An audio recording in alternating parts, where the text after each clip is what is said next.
In this video, I'm going to show you how to place the rear brakes on this Ford F-150. Make sure you have the right ones for your truck because the one we're working with is an 09 to 2011, which is the early half of this generation. If you have a 12 to 14, you will need different rear brakes. Having said that, let's get started. Use your 21mm socket, remove all 6 of your lug nuts, and then remove the wheel.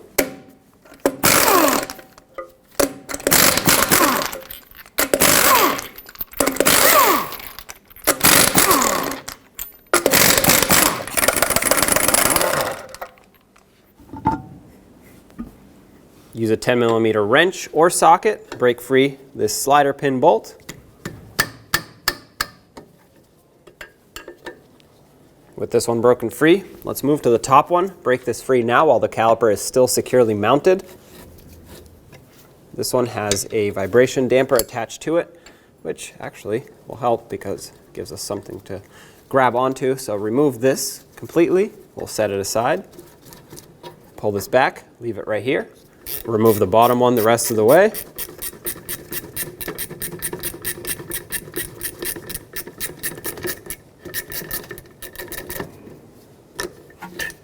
You can take this one out completely because it has enough space. With the help of a pry bar, let's pry this caliper piston in a little bit, just like this. Not all the way, just enough to get this caliper off of here. When you pry this off, pry from the bottom.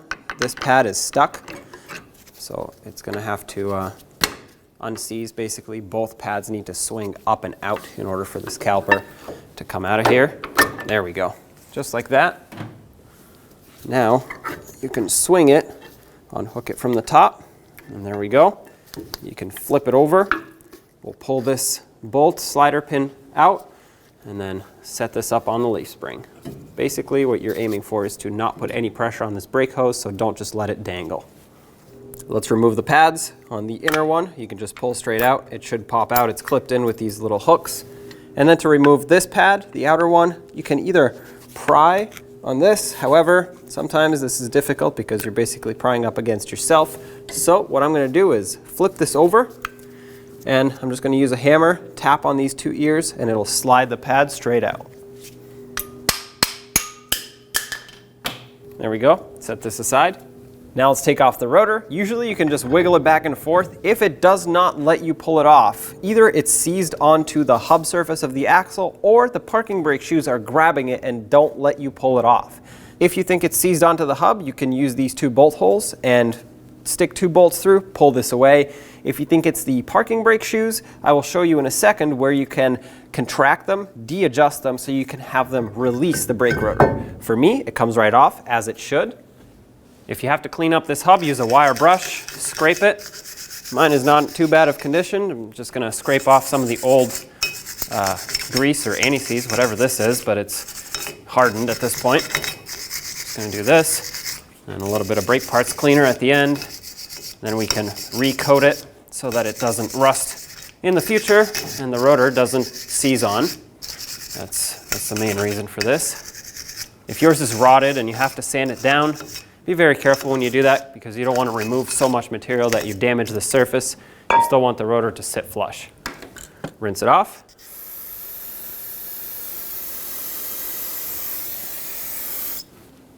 Dry it off.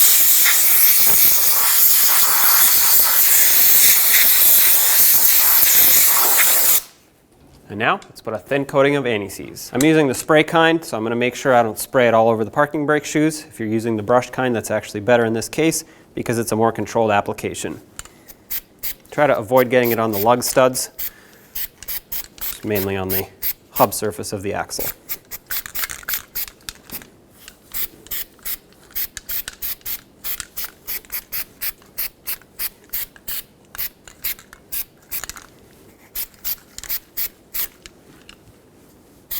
Take a pry bar, pop these shims off. There we go. And do the same to the top one.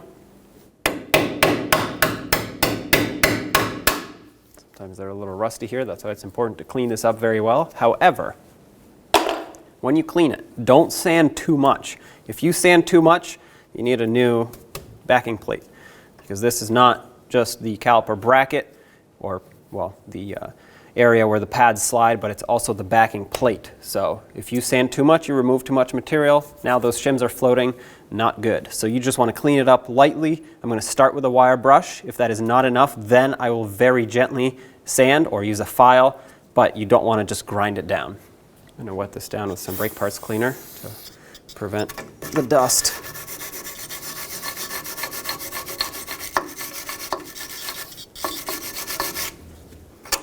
Okay, if I hammer it down, it'll go down. It looks like I do have to sand just a little bit. So I'm going to grab a very fine, worn sanding disc and just clean up the outer part of it, just a little skim, and that should be good.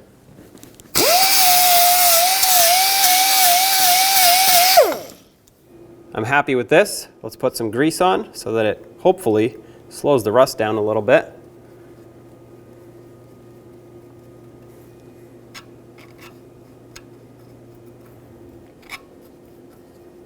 It's all right if you put too much, it'll just squeeze out, and then you can wipe it off.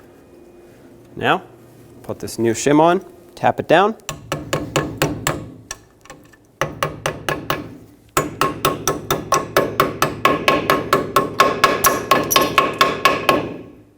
That's perfect. Let's do the same to the top one.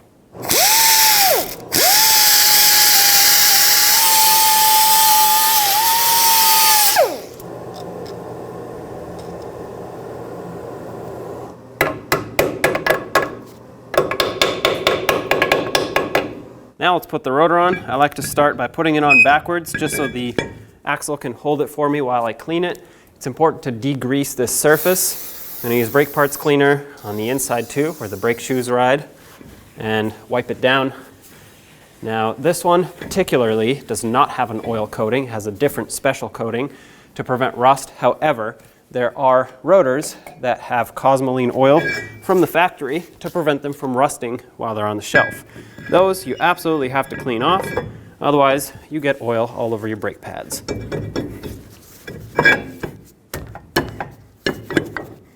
Slide it down all the way, clean this side.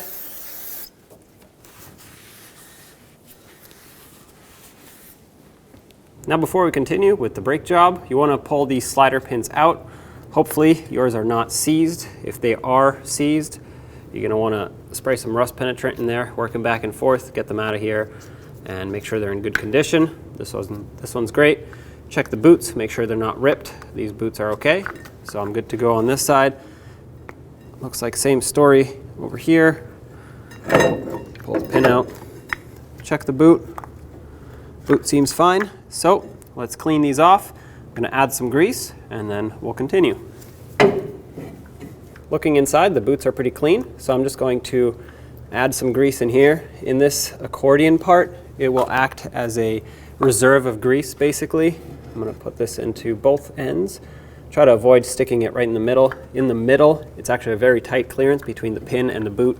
So if you put grease here, it'll just get pushed straight out as the pin goes in. It has to be in the little folds, basically. That's where it'll sit.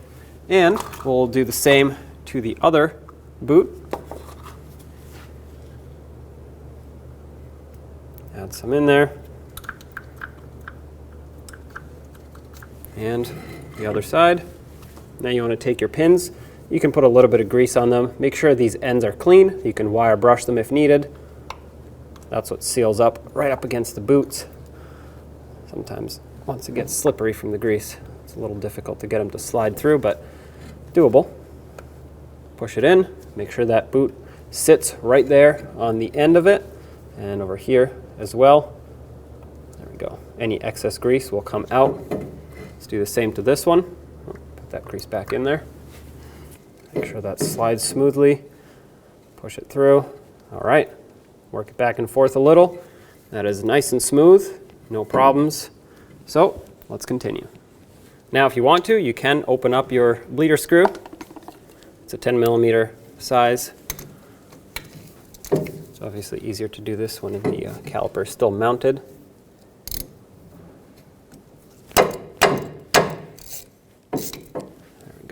At this point, some fluid should come out. Then take your caliper piston depressor and push that caliper piston in. All the way in. Perfect, that's bottomed out. Remove this. Close up that bleeder screw. Just make it snug for now. We'll come back to it in a minute after the brake caliper is on. I'm going to leave that boot off so I can remember to do that. At this point, let's grab the new pads. Inspect this surface, however. Make sure it's in good condition. This one's fine. Just a bunch of brake dust and some surface rust, but that's all right. This is what the inner pad looks like. It has the 3 tabs that'll lock into the inside of the piston. Sometimes these are a little tricky to get in. You have to line it up and press it in. There we go. So that's locked in. The outer pad hooks on with these 2 tabs, just like so. It should slide on. Okay, make sure that's flush right here. It's pushed in all the way.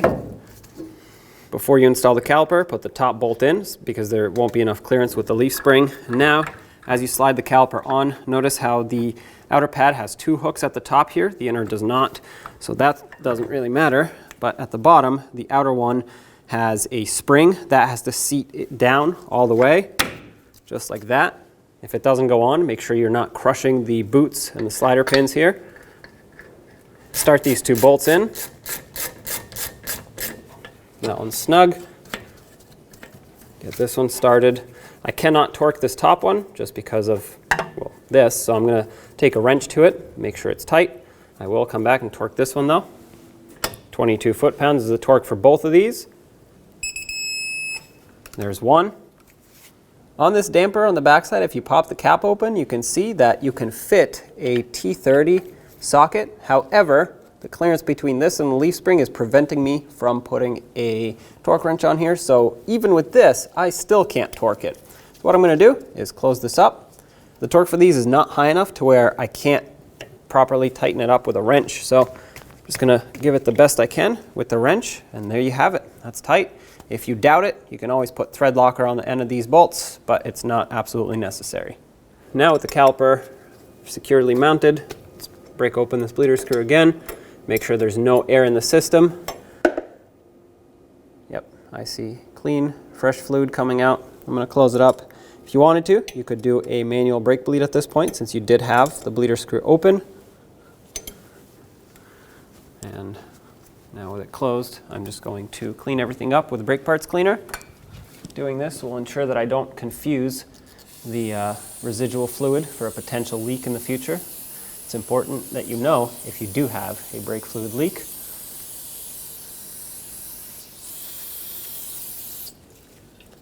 Cap off the bleeder screw. Hopefully you still have your cap. This usually prevents it from getting clogged up and rusty. And there you have it. Do the same to the other side. Let's get the wheel on.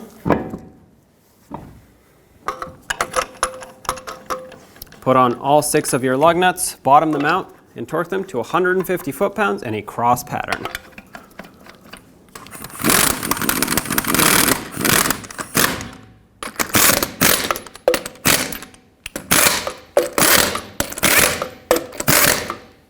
$150 in a cross pattern. Here we go.